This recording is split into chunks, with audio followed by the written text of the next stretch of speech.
For this comp in specific, I think that Senna is a worthwhile ban, or at least going to be a fairly contested pick. Senna TK is something that Wagner and Smiley have played a couple of times. They've definitely had their own iterations as well of Senna compositions at the very least. So far, LDLC, they've got that Aphelios first pick that they were quite happy to do in week 1. I wonder if they're... Ornn. Yeah, you GP's know off the what? table. Gwen's off the table as well. Sure. So this comes from, I had a chat with Yike very recently. I've known him for a long Mm. time, and I was talking to him because they just will pick this over and over again. And I was confused as to why, because a lot of other teams have nowhere near this amount of prio. And he just said to me, champ's broken. As long as you ban the counters, it's the most broken champion in the game. He said the most broken top lane. He didn't quite extrapolate that to broken champion. But yeah, they're very keen on this Ornn pick. I knew they were keen on it in terms of blinding it if the counters are banned. They've straight up just blue side B1'd it, which is very interesting. That is, I mean, that's a statement. They're sticking to their guns at the very least. That's nice to see. Worth, the Viego coming through as an answer. I think Aatrox is one of those counter picks that people tend to try and play for the Ornn. It's going to be very prevalent in the early stages for those team fights. It should be something that we look toward as a win condition for Go in the early stages. And I think they're putting Nuki on something with agency certainly fits to their style. Quite happy to see that be one of their strategies. Question is whether it's enough to supplement them and enough to go through what we expect to be a very powerful bot lane here. I would not be surprised to see this locked in. They've played Aphelios this meta, last meta. Anytime they can get their hands on this champion, they're willing to take it. I'm expecting to see support lock in here as well, just so that you can get through the support that you want for this ban phase. It could also be the jungle to match up and pair against Kareem's Viego, a champion that we see him on quite a lot. He's very proficient on it. Think back to that game 1 that he had against, I believe it was either Solari or Mirage, where he got that very, very potent early skirmish. He seems to be very good in the early game with it. Pair it up with an enchanter. They like to run it with the Karma sometimes. He looks very good. I wonder what they're going to Yeah, take on up after against here. Solari, they did go for that karma into the mid lane with Ronaldo. And now the question then is, what do Go opt for on their R3? Do they match something in the bot lane? They can potentially take the Senna here and then have some of the better pairings taken away, or they can go for a fairly different approach, one that I was certainly not expecting. Whenever you lock in an Ezreal, we know what the strategy is going to be. It's more play toward top side. Let's see some facilitation of this top side, and I feel like they're playing into LDLC's hand a little bit here. They're giving Exekick and DOS their powerful bot 2v2. They're trying, it feels like, to focus an Ornn and take down Ragnar, who just performs anyway. I would have much preferred that they went for the Karma here, just because I think some of Rakan's worst matchups are Enchanters. Who better than that Karma in there? They can flex it into the mid lane as well. We've seen Ronaldo. For me, LDLC should probably spot that and get rid of it. You can see they're getting rid of the Yuumi. Karma would be the other obvious ban for me. Yeah. And I Pairs think nicely. Go have missed a trick here in terms of not getting that through the ban and through their first draft phase. Well, let's see if they go one step further and end up getting it banned away. So far, it looks like those are some jungle takeaways, continuing to pinch the pool of Yike, but he's been quite happy to take Lilia, and I think that this game in particular, it still has a lot of pressure, or a lot of priority in the draft. They don't have any magic damage yet. They're likely to pair that up nicely with a mid lane mage source as well. But the Lilia champion that still does exist, and they can very easily, I imagine, just pick it up for themselves and go forward with it. Karma's gone through it. And now for me is the question of whether do they prioritize it. Braum, okay. Not necessarily picked just yet, but Ezreal Braum is a fairly different laning 2v2. It is very much a preventative measure, more so than anything else. And I think that right now, with LDLC having all of this, okay. Flex pick still, so that's good. We've seen Zillion played mid, we've seen it played support. I don't think we've actually seen it played just yet in the mid lane, but it is played mid and can be flexed to that role accordingly. Fits into Ronaldo's style of potentially playing more supportive as well, and it hides what they want to do with their final pick. It hides where they're going to go with their composition. I would like to see this as a support so that they can play a more facilitator role and have a bit more agency on that top side. Yike just locks in a Kha'Zix. This is a champion that is starting to resurge. I've seen it a couple of times in NA amateur space where it's taken to battle and duel against the Viego early on. So maybe we get to see more control between Yike and Kareem to see who can really come out on top. He played it twice in the spring split as well, I believe, or either in the spring split or at U Masters. I'm not entirely sure. Can't quite remember. And with the Ari lock in here, it is a fairly safe standard mid lane, and it's not been hard. It hasn't had its answers banned away. So the things like the Lissandra are open. If Ronaldo wants to go for that counter pick answer that maybe puts Iker in a little bit of a worse position, they can also still just go wave clear with wave clear, keep the Zillion in the mid lane, and then look for something a little bit more aggressive out of their support role. Curious to see what they do. They're going to go for a mid lane. I'm quite happy with this. I'm glad to see Zillion go down on the bot side, stealing away the Ari ulti as well. Always fairly scary. And I think that this composition has been rounded out nicely by Go, but I'm still scared that they've drafted largely into what LDLC like to play for. Yeah, I think LDLC has pretty much gone exactly what they want out of here. Obviously, they do go quite early on the Ornn pick, but I don't necessarily think. I think Aatrox traditionally seen as a counter. Whether or not Nuki will be able to do what he needs to get done against Ornn, against Ragnar's Ornn especially, boasts quite high win rates. One of his more played champions from spring is another question. That's going to be a big focal point. I think getting that matchup enabled, you might see Viego go up to that top side. LDLC pretty much has exactly what they want for a team. You know, there's multiple directions they can kind of go in. You'd expect Yike to be more focusing towards the mid lane and the bot lane. But they can play a very controlled game with this composition. There's not really a rush. The Karzik speaks to that. Not a champion that particularly clears fastly. But they've gotten pretty much what they want in terms of enabling that discipline style. I think there is a bit of a snap like we spoke about with Go.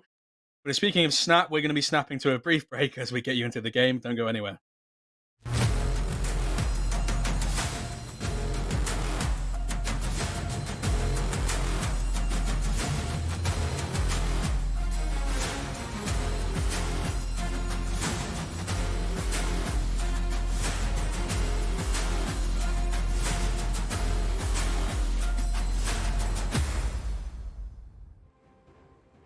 We are onto the Rift now.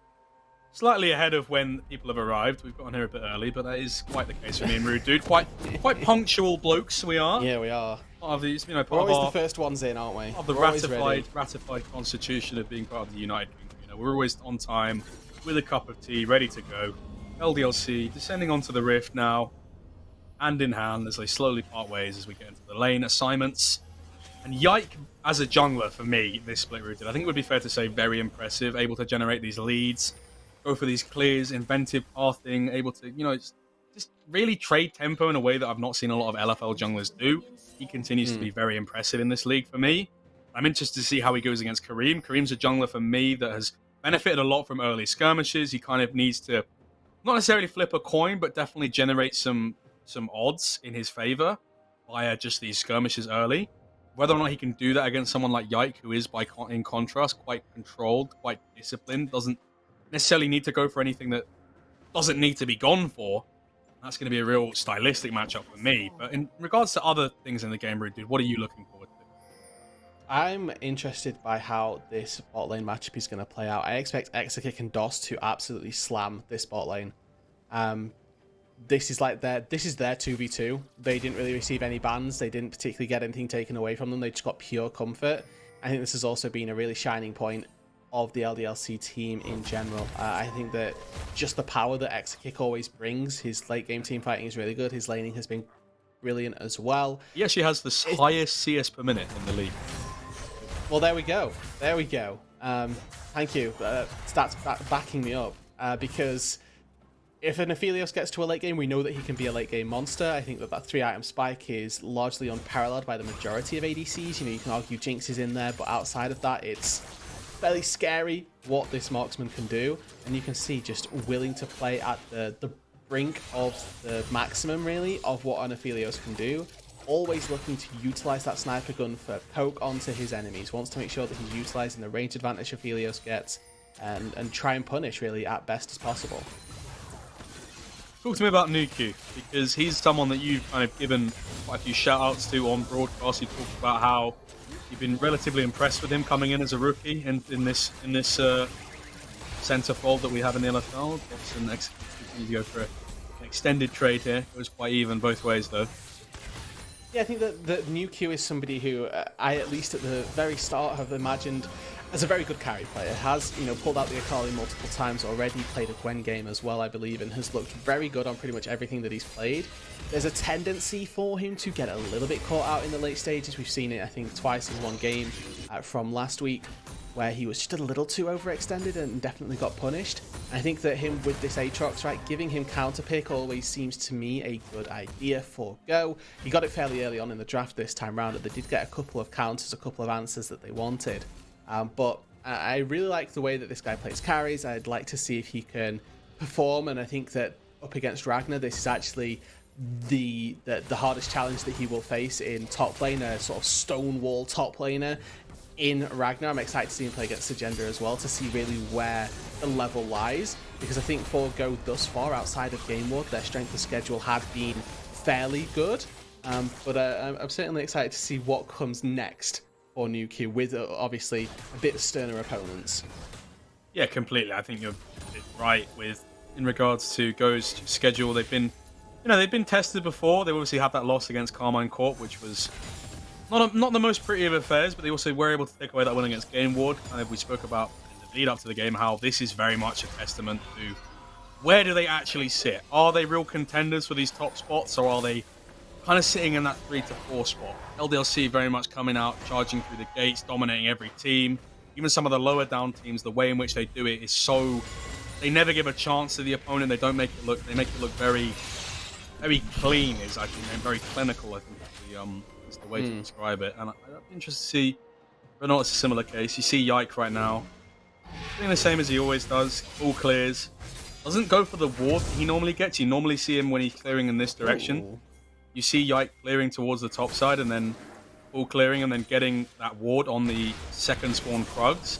Doesn't quite do it here. I think he was marred slightly by Kha'Zix's quite slow clear. About 330 or so. You can actually do it quicker, but I'm nitpicking at that point. Yeah, I mean, like you say, right? Kha'Zix I'm one of those people, Rude Dude, that like, I'm not a good player, right? Like, I peaked Masters, but like, I will sit in practice tool and like perfect the clear, so I have like a really fast clear, just so I have like something to say, like, oh, you did this wrong. That's like how much of a facetious little nitpicker that I am. Just giving you a little bit of character on myself. Thank you. I appreciate that. I've come to learn that about you regardless, but I appreciate you telling the people as well. Yeah, you got to be honest. That's true. I appreciate that one. I think that for Yike and his early game style, obviously the Kha'Zix does get better as the game goes on. He's a champion that wants to hit level 6 fairly quickly, and you can see that he's really trying to facilitate that. Getting pretty much all of his camps on the spawn. Looks like knowing that this Drake goes down, he will be able to steal away a Raptor camp, so obviously Kareem costing himself a little bit for the greater good of the team, for the greater good of a little bit later on in the game when that soul becomes to be so prevalent, so prioritized by Go and by the rest of the team, or by LDLC also. Does cost him, like we say, his Raptors and potentially his Krugs as well, though that may be a little bit too much. Yike, he does have a mid-fryer. Yeah, gets that blast cone over the wall. He gets the camp secured. It's not too bad. Level 6 likely to come through very soon. And then the question becomes, what does he evolve, right? The combat Kha'Zixes will often go for a Q evolve. The more teamfight-centric Kha'Zixes will go for a evolved camouflage. Make sure that the team fighting is a lot better on a Kha'Zix. Obviously, when you're making sure that you are sort of difficult to kill, quite hard to track down, that ulti evolve can be very terrifying. And I think that unanimously, W second is the great way to fix. Yeah, you get that poke as well. Obviously, when you Shirelda's as well, gives you a lot of slow, even more utility in that regard. And this is exactly what Yike wants. We spoke about it's only been 6 minutes or so. This is kind of what you want. Slow, controlled game. Obviously, Kareem in response was able to get that first dragon. Nice little return for that, but controlled game from LDLC so far. You see them start to build up advantages in the mid lane. Priority. And I'm intrigued by NewQ's build Serrated pattern. Dirk. A serrated Wow. Dirk to Clips? start out the... Yeah, I imagine this is Eclipse. I think that's probably the only Aatrox mythic that... Or the only mythic that Aatrox would probably get away with. Potential for, the Duskblade or Prowler's Claw, but very highly doubt that. And this is something as well that we're looking at on screen right now that LDLC not here. did very well. This is quite presumptuous of LDLC. His double bomb does come out, doesn't stun up anyone. Yike does get stunned eventually. They are going to get the blue buff though. Ica goes forward, Wagner dodges out. And even with a numbers advantage, that is still a blue buff for LDLC. against the odds. Yeah, I mean, they see Exakick bot lane and they're still not forcing the fight. This is, I suppose, a little bit of a drawback that Go are having, that without Nuke there, they don't particularly have an engage source, right? You've got double bomb potentially, but that didn't quite land. You could argue Ronaldo can be that front line that can go in, but it's not too easy to just throw your face at them, especially as a Silas, and expect to get away in the face of 3 people. And if you do go too far forward, if you are disjointed in your engagement, that's when you're going to really struggle, because that's when a Kha'Zix is going to start to shine. Yeah, completely. Last time we saw Yike on the Kha'Zix was during that EU Masters semi-finals, I think, against AGO Rogue from the Ultra Liga. Put on quite a performance there. That was more of the cruiser Kha'Zix that we're used to seeing in competitive, at least. It's not quite your assassin one-shot. It's more of the core drinker. Black Cleaver, Death Stance, goes in, gets a bit of durability, able to do this damage, consistently thwart and create space. It's going to be more the case that he's doing a similar job in terms of just, finding the, not necessarily being a primary engage tool, but creating space for Exakick, allowing him to do his damage, getting in and out, buying a bit of time. And that's largely what we can expect to see. Have to see, in the team fights whether he can execute on that. We expect that he will. We're not by any means berating in any way. But now what the teams are going to look towards is that Rift Herald. You can see that Go have already started up. Vagnum has made his way up first. It means that they've got a bit of control around this river. Dos has to walk in and scout out the area. Sweeper going to get rid of one warden. Now they've got the sort of established vision down. Aldo engages onto Yike. Does a lot of damage in return, but he's gone quite low. Here comes the Ornhorn. Ragnar manages to get it. Vagnum's gone low. He uses his Ilion onto Ronaldo, but he's gone low. Yike goes in with an E. First blood for him. Ragnar's flashed out here. Reset is found by Kareem, though. Kareem is low. Can they find him before he gets another one? No, they can't. Kareem gets another one. He's taken out by Ica here. Boss is on the side here. Gets out. 2 for 2. Thus far, a lot of ultimates were used. Nuku is the one who gets this ultimate. He might find Ica as well. Ica's going to have to flash here. He doesn't do it, though. And Nuku gets a 3rd kill in this exchange. It's a big victory for Go. Yep, they get 2 deaths, 3 kills for themselves, plus they get the Rift Herald onto Nuku. He's going to have time now if he wants to wail away at that top turret. And you look at this and you think, wow, this has gone so well for LDLC. They're able to stall out and they wait until the Zillion ult comes through as well. They get that resurrection and they still go in. They get 1 off the top. They get double knock up to start things out as well.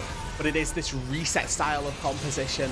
The Viego coming through, stolen away Ari ulti, and the Aatrox as well.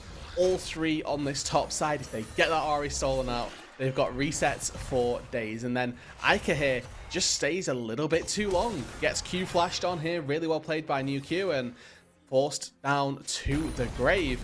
Gives them the thumbs up as well for posterity. And there were 5 plates on that top lane to start off with. There are now 1. Yeah, it's a bit of a falter for LDLC. Spoke about how characteristically very disciplined team that likes to bleed out these early advantages. Go, a team that will snap at you.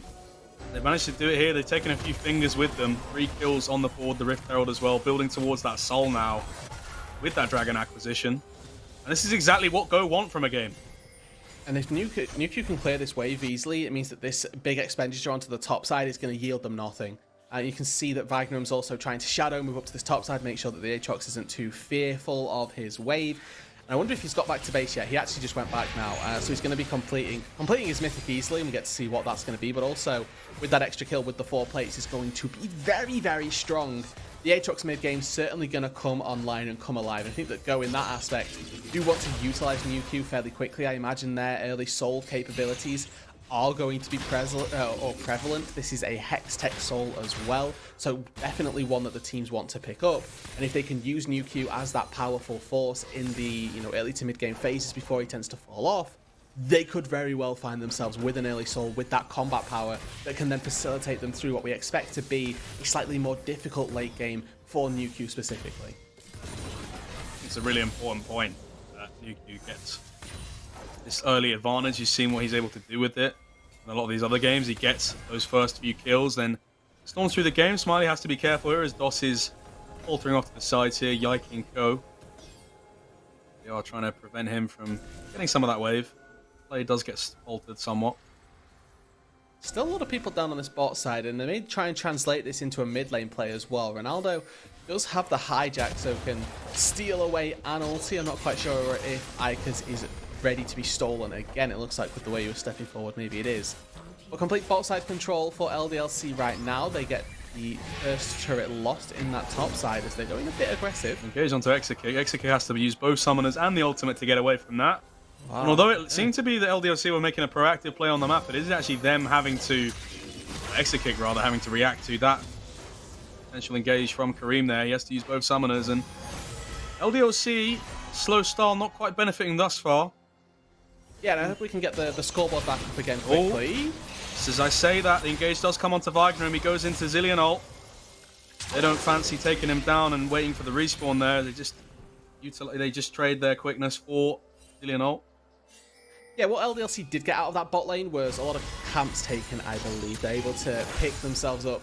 Yike, that slight CS lead that he has, I think that putting that on the board and at least establishing that control in lieu of the Drake spawning, certainly something that they can be very happy with and can hopefully use to try and continue to make more picks. No quickness means it's quite difficult now, but with Wagner not having ulti, a chance, definitely, they can find a kill. Take a look at those items as well in the start of that second, or in the window of that third Drake. We expect to see, as we've just seen it in fact, Exekick's Mythic come through, the same for Yike as well. Once those Mythics start to come online, we expect to see a little bit better teamfight prevalence. The issue that they're going to come up against is that Nuku may well complete his second item in that window, and 2 items going into a third Drake fight, he is going to be raid boss status. With the Conqueror available, with no anti-healing coming through from LDLC, they've got a couple of ignites that they can expend, and they will have to prevent Nuku from just tearing them asunder. Yeah, I mean, we spoke about how much priority LDLC had placed upon this Ornn pick, going for the B1. Yike views it as being a very broken champion. It's obviously a champion that they very much like to utilize when they can get it. Counters being banned away there. It's close, but no cigar for Smiley. Not quite working out thus far. The lane was going well. The advantage was generated for Ragnar in that top side from the lane, at least akin to the general way you'd imagine it to be played. But Nuku's heavily benefited from the gold injection he got from that Rift Herald and the kills that came with it. Dragon now, the focus for Go, you can see Kareem just showing his face around the spot side jungle, has got a pink ward to put down if he wants to, a control ward, if you will. But for the time being, nobody too focused on that bot side from LDLC. Yike and Doss moved in, stole away a Raptor camp. So again, you can see Kareem continually putting the focus of the team above the focus of himself, and hopefully allowing for them to set up for that first reset to come through. When we look at the team fights, reminder that Go are going to focus largely on finding the first kill and then using Aatrox Viego to reset and go off in a fight and continually use those cooldowns back up and available. Nuku is here, everyone's around. It is Drake number 3, not the Soul. The fight ready, impending almost for both these teams. Remember, Go don't have great buttons to engage, but on the flip side, LDLC, if they want to force the fight, they can use Ornn to do so. Taking quite low here. Yike is over the wall here. Doesn't quite have the vision to suggest. Look for him to go, but it's not going to be the case. Go do manage to take that third dragon we spoke about now, staring down the soul. Kareem goes in now, and he finds the reset onto Ike. Yes, he can. Ike gets caught once again. Ornn comes out in response now. It's about recurring damages here. Yuku goes onto Ragnar. He's going to be getting Zillion. Bomb. It's another reset for Kareem. Ike caught out again by stuns here, and it means that not only do they get the dragon, they also get 2 kills. Beautiful stuff by Team Go, starting out this game very nicely. They are now 1 Drake away from that Hextech Soul, which is so powerful through the late game. Now have a look on this bot side. You can see that for the time being, right, this is that little mini engage. Kareem finds a quick stun, but there's nothing too committal about it. It's this bot side that Ike, I think, here has got such a good angle to get in. It's just the lack of information for LDLC. Go do a good job at just snuffing out any vision. And then Ike walking in like this, I think, is absolutely fine, but it's when, unfortunately, he gets caught up as his team engages on this top side. They see Nuku, but it's Kareem starting it off with the flash stun into a flash into just an Everfrost, actually, from Ronaldo. So Kareem finding the pick that starts it all off, also finding that charm beautifully onto Ragnar, prevents his disengage. Kareem really just MVPing that fight. Yeah, we spoke about how dominant he can be on this Viego if he gets that early skirmish off. Saw him do it in previous games. He's doing it very much in this game as well. Managing to find a lot of dominance, a lot of prevalence as well in these skirmishes. Ike Sorry, not Ica. Yike has quite the lead in that jungle with the farm. He's going to be moving towards a second item now. Looks to be the Black Cleaver, potentially. What has it yielded them? Thus far, Yike in these teamfights has been less than influential. Hasn't really found anything. It's been the slight pick approach, I guess. They haven't really looked for the teamfights necessarily. You know, Ornhorn has been used more disengage focused, and they, in that fight around the Dragon, focused on trying to take down the mid-tier 1 as opposed to actually going for the Drake. Rift Herald did get picked up and secured off the back end by LDLC, and now DOS is just caught again. DOS is going to avoid a bit of damage, but ultimate comes over the wall for Kareem. They find DOS. Yike has to flash out as well. Another pick for Go. You know, I say again, apologies. It was the first time DOS has died, in fairness, but it's these picks, these constant little overextensions by LDLC that have cost them. We're building up toward this Drake Soul again because I think that it's incredibly important. It's worth mentioning that this could well just be a game-winning buff. It could be something that sets them up, not necessarily to win the game in its own right, but sets them up to take the Baron, which then sets them up nicely to close out the game. Still very few turrets secured for Go as LDLC actually just find a quick... Yike has found Ronaldo. Takes down Ronaldo. And they'll take that every day of the week. Stave off in pressure, set up nicely 2 minutes before the Dragon. They should be able to get themselves control and make Go's life very difficult for the next 90 seconds. 100%. I'm expecting some of the pressure alleviated somewhat. Ultimate does come onto Vignum. He doesn't have the ultimate available. Flash, sorry, not Flash. Ultimate from Exakick is going to secure that. And at a turn of a knife's edge, LDLC find the needle in the haystack. They get 2 kills and going to be able to get this Rift Herald in the mid. He might even be able to go for the tier 2 here. Yep, quite right. Go! It's a massive flash forward from Ica. They find Smiley as well. And LDLC, just when you were counting them out, come up massive. Beautiful stuff. Exactly what they needed to do. This is gorgeous from LDLC. Their mid-game prowess starting to shine through. Now Kareem not going to find Ragnar, but 3 kills back. They have taken the mid-tier 1. They don't, granted, get the mid-tier 2, but they get the charge, meaning that's going to go over with a stiff breeze if they get the time to put it down there. And all of a sudden, LDLC are back. They've breathed life back into them. Spoke about how Go as a team are kind of these, they'll snap at you in a way that isn't quite disciplined, but just really speaks to a level of impulse. LDLC here really showing themselves as the actual snapping turtle of the LFL here. They find this initial pick onto Silas off of a bad base here, and they say, no, it's a first pick. We really need to utilize as much as we can here. They've given us a chance here. See the rotation into the mid lane from Ragnar, opting in for the mid lane rotation rather than that wave 1. Ragnar gets caught out here without ultimate, means 1 kill, and now the setup can be made with that Rift Herald that was acquisitioned earlier. They move towards the mid lane here. Smiley steps up a second too early. Yike wraps around here. Ica flashes forward here and just finds the pick of the century onto Smiley. It's just gorgeous play, utilising every little advantage. It all segued off one another. That was the literal domino effect. Now Ica might be getting caught here. Stun does come out. He manages to get one more away. Ronaldo finds it. U2 damage won't quite do it though. Ronaldo's in stasis now.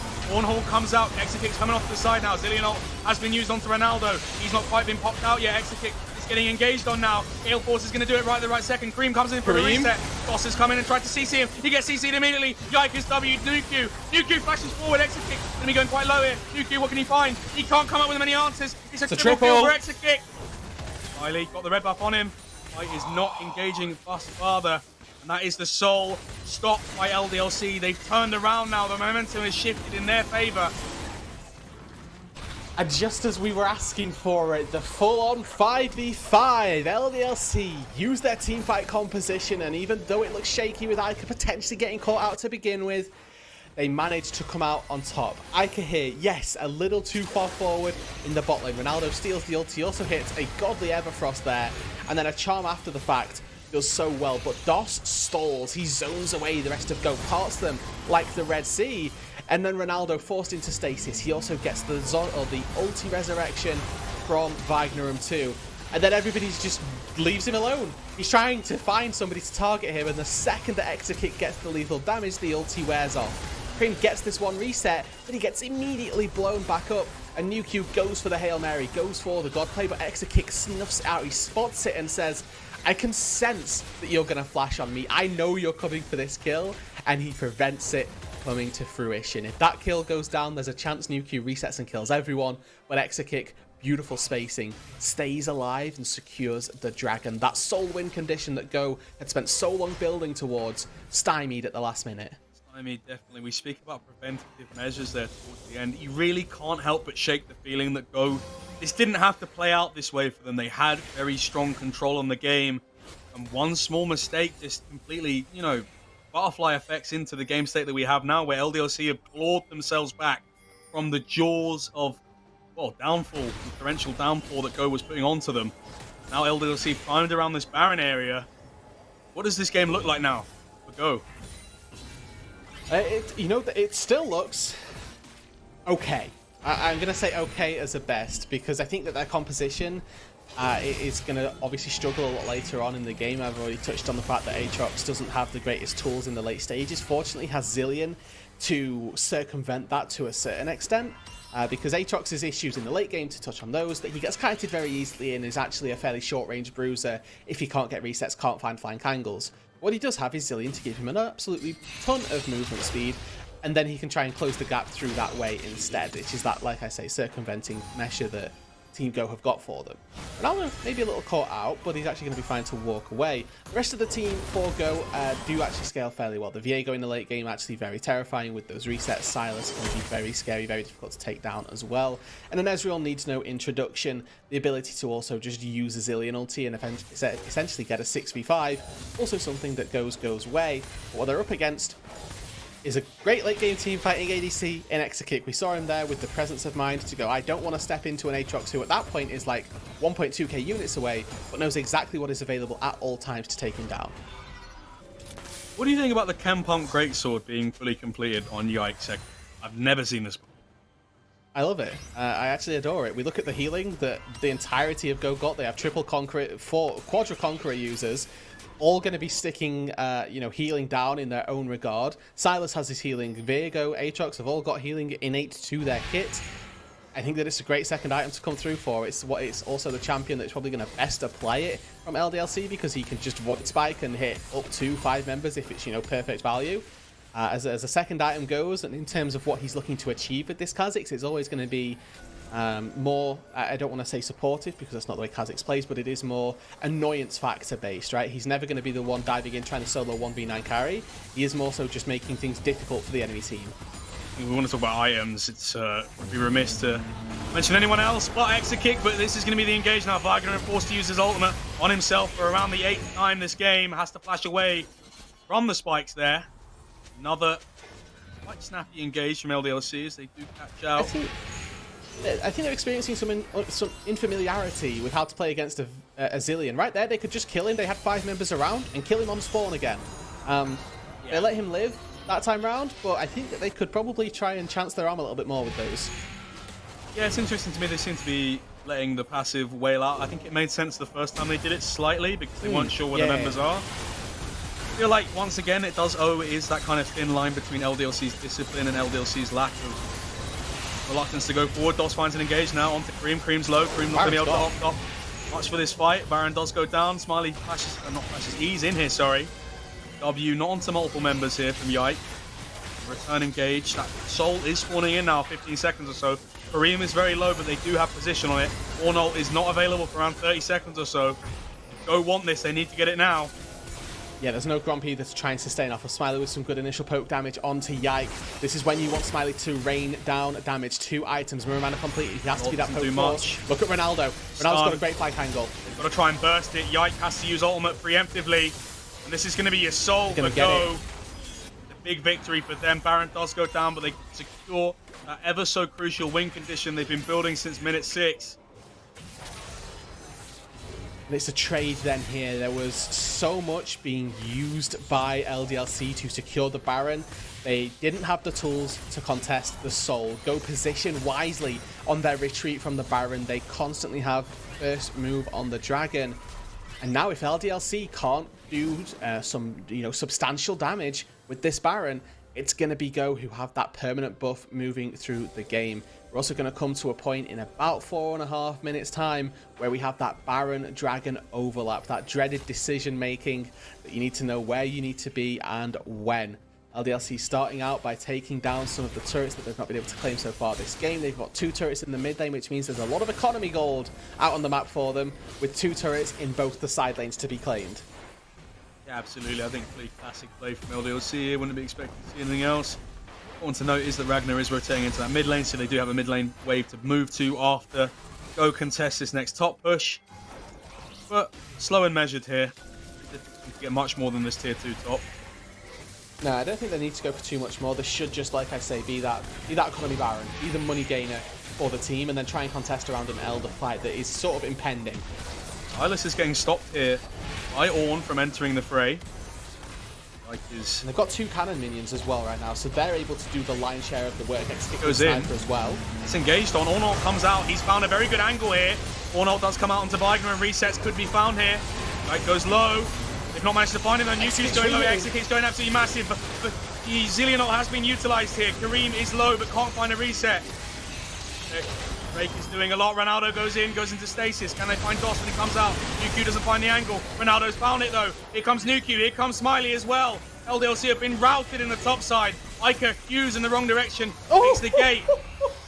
To get out of there, but is he? They're chasing. They're chasing him.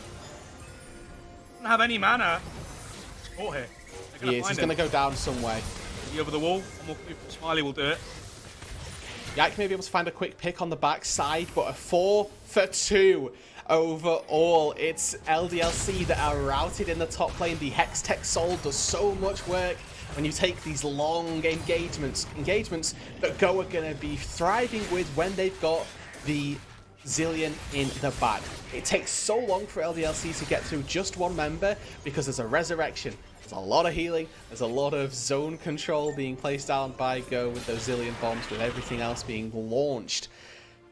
This is a very tight game. It's one where LDLC have been, were largely losing in the early stages, right? They got 3 Drakes taken away from them for not too much on the flip side. Then all of a sudden they exploded in the mid game, came out and got 3 consecutive back-to-back picks, set themselves up for a Baron, but weren't able to translate that into stopping the Soul. And now this Soul is proving to be such a crucial combat factor in all these fights. LDLC definitely paying for the sins of that early game, giving away so many dragons. They are circling here. Ronaldo has a very good angle once again. Exegate does have flash, but they're trying to find him off to the side there. Smiley does have the Zillion ult onto him. Ronaldo's gone in huge here. Kareem finds a reset as well. And another flank angle means another victory for Go. They're going to get a 3rd kill onto Ragnar here. Slow's coming out from Vigram as well. A disconnect here between the main flank and the side here. Iker and Yike, one's off the side here, who tried to burst out Smiley. But that Zillion ult doing so much for Go and their chances. Just too strong. The Zillion pickup is really making the difference here. Iker and Yike, they can't defend this. It has ultimate here, but he's been stunned up. Ezreal ulted as well. That's going to mean another tier. It's going to mean a tier 2 turret for them. And that gold economy that we spoke about, Rude, about how they needed to use that Baron to get it. As we come to around 2 minutes or so, the gold is now in favor of Go. Yeah, I mean, and that is sort of showcased, right, in the way that the game has played out. We were saying if LDLC don't get a lot of gold with that Baron, they're going to struggle. Well, guess what? They got 2 top turrets and that was it. They're struggling right now, Don Jake. They've got very little to say about how these games are being played out because Go routing them through the bot lane. They're finding 3 kills on the bot side, and the continual struggles are here for LDLC. They're finding it incredibly difficult to take fights, to make plays, because Go are just stepping to them. They're the ones that are saying it with chest and going, okay, well, I'll go for the fight. Doss onto Ronaldo, goes into stasis immediately. Here comes the teleport from Nuku. It's a short one. A charm has been found onto Ronaldo. Zillion ult comes out, but it's not onto Ronaldo. It's onto Nuku on accident. He gets taken out. Nuku, what can you do with a reset here? Ragnar's going low. Ezreal's climbing a lot of damage here. They're trying to get their ways out of here. Yike is going to get taken down. W's not going to do much. Here comes Nuku. One more EQ will do it onto Doss. Here it is. There's one more. One more onto Iker. Cooldowns aren't quite there yet. Iker has to flash out though. But still a great fight, and we look at the timing. The Baron just spawned. Yike is available. Iker's there, but neither of them have ultis. They have to reset. They're going to go back to base, and Go are going to get themselves a Baron. Crucial fight for Go. I hope we get a replay because We get to see something that is so brutal as an ADC, but so fun as a Zilean. The fight goes so well for them. Yes, NewQ gets the Zilean ulti onto him, but he makes the most of it. He just steps forward with reckless abandon. He is absolutely loving the life and can just control the fight. Now with the Baron, the Elder has spawned. Can go step down to this bot side, use that Baron buff, use the Hex Tech Soul to take this all-important game-ending buff. I want to point out quickly as well. Quickly, the reason that last fight went so poorly was Vigrum got a slow onto Exekick and he got ruined by it. If there's another 99% slow hitting the ADC, there's nothing he can do. Going low, 6k now. Trying to burst this any second now. Ronaldo is on the flank. Ika's come in from a flank position though, and the Elder does reset. Being pushed and pulled here. A lot of space being granted for LDLC now. The Elder is at 3k now. Yike has to go into the pit and try and steal it. Ronaldo finds him over the wall now. Now his first time. Yike is in. Yike finds it! He comes up huge with a steal! And they're all into stasis and LDLC. Yike is your hero. Yike is your savior. UQ tries to find a reset though. But the Elder's going to be too They're going much. in. Ronaldo doesn't have stasis quite. He's doing a lot of damage. They might win it anyway. Yike found it anyway. Yike has gone and his attention has been diverted somewhat. And go, even though your Elder got taken, they've taken a few of the lives of LDLC. One more key will do it and stop the game from ending, but Yike, attention was too focused on trying to find one more member. Your team suffered as a consequence of it. So at the end of the day here, it's a denial Elder Dragon. We very rarely see these where you get the Elder and die anyway, but they stop the Elder from going into Go's hands. They prevent the game from just being won from here. All of this control around the bot side. Yike knows that he can get over this wall on a whim. Ika makes the executive decision to disrupt Go. He goes up straight up to the top side, and then immediately Go are confused. They know they're going to get routed if they don't peel back, so they reset. They set up for the Dragon to be on a different line and make that angle for Ika difficult to play around. Able to then go over the wall. Yike hops in. And it's that 50-50 that we talked about, but you're 50-50ing against the Kazakhs, that's never easy. He's able to just walk in, takes the smite down, and then two resurrects come through. GA plus Zilean ulti prevent the fight from being so difficult for them. This entire time, by the way, Smiley just takes down Ika. Ika doesn't really know what to do with himself. And then triple knockup after triple knockup here. It's NewQ that causes so much hassle. That Hex Tech Soul, or he's doing too much work in these fights. Spends a lot of time going on towards the Zilean. Actually, in retrospect, having seen this again, he doesn't really have much of an option. I think this is just him interpreting the change of tides in this team fight. But yeah, you can see that LDLC, even with that Elder, have so much to do in these team fights. UQ just an absolute monster in terms of the damage he's putting out as well. Yeah, and I was concerned about the late game fall-off this Aatrox was going to experience. That has just not been the case, and be that largely because of Zilean, be that just because NewQ has been playing these fights so extremely well, there's nothing more that you can say for him. He's onto Exekick. Gale forces away here. All not in response. Smiley's been charmed though, and the Veigar ult's been used. The Zilean ult's been used, sorry. Boss goes down as well. Smiley has been found safely here. Yike goes in. Yike goes in huge. Can he find one more? He still has the Elder on him. Ronaldo goes low down as well. LDLC, they found a victory here in this team fight. And Go, you used your Zilean ult, you popped it. Smiley was safe until he wasn't. Yike, he steals an Elder, and he steals away the game from under Go's noses here. There's just no way. They had no business taking this game. Objective after objective going Go's way, and when they didn't, they lost the fight. They won the fights after the fact. But LDLC, when they needed to most, when the fights were most important, they stepped up. Yike with the team fighting, Exekick staying alive in the back, and LDLC continue their unbeaten record, 5-0 in one of the craziest games of today. Yike is so... Wow. I'm at a loss. I'm at a loss because everything went Go's way, right? Apart from that Elder getting stolen, I think if that Elder goes their way, the game obviously looks entirely different. But the fact that they get the Elder and that the game isn't just over there and then by LDLC, they should, you know, you're fighting with an Elder. The expectation is that you win that fight and you win the game. That wasn't the case. they managed to somehow stave it all off, go down or go were up. They'd taken down 4